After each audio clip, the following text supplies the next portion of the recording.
'n koppie sielskoffie net vir jou.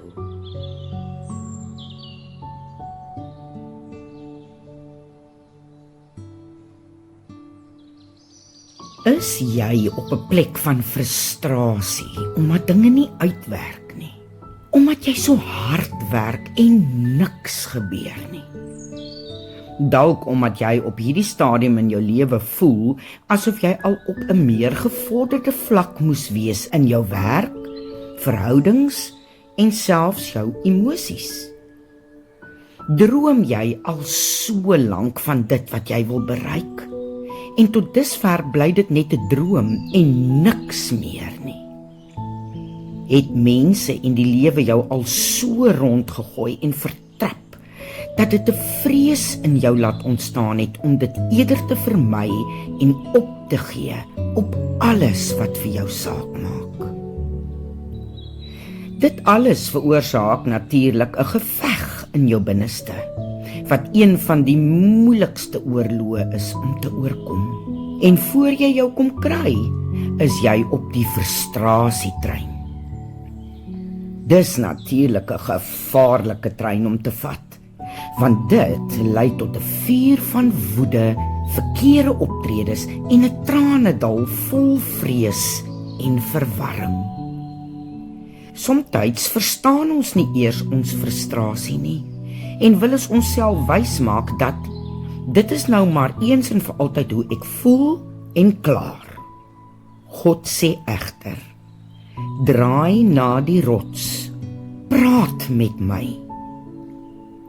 Ontrafel jou frustrasie saam met Jesus en kom by die kern van jou frustrasie uit. Jy weet natuurlik dat een van die grootste redes hoekom jy gefrustreerd voel, is omdat jy belê het in dit wat jou frustrasie veroorsaak. Want jy het hard gewerk, jy het geld daarin belê, lang ure en liefde, en dit kweek 'n verwagting. Niemand van ons sal gefrustreerd word oor iets waarin jy geen belegging of selfs belangstelling het nie. So, waar is die verwagting as jy reeds alles ingesit het? Waar is die rente op jou belegging? Wanneer daardie verwagting nie opdaag nie, lei dit tot teleurstelling. En teleurstelling lei tot frustrasie, wat veroorsaak dat ons optrede die mense naaste aan ons baie seer kan maak.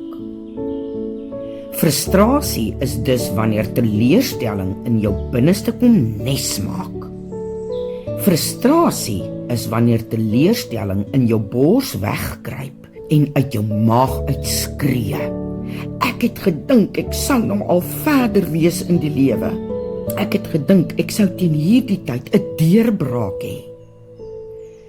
Frustrasie kom dus neer op wat ek en jy dink. Jou verwagting, en as dit nie gebeur nie, dan raak ons gefrustreerd. Ek vra jou, met wie praat jy oor jou frustrasie? Met mense of met God? Want indien jy aanhoudend die verkeerde afdraaipad neem, gaan jy aanhoudend in dieselfde frustrasies vasloop. Kry die regte aanwysings.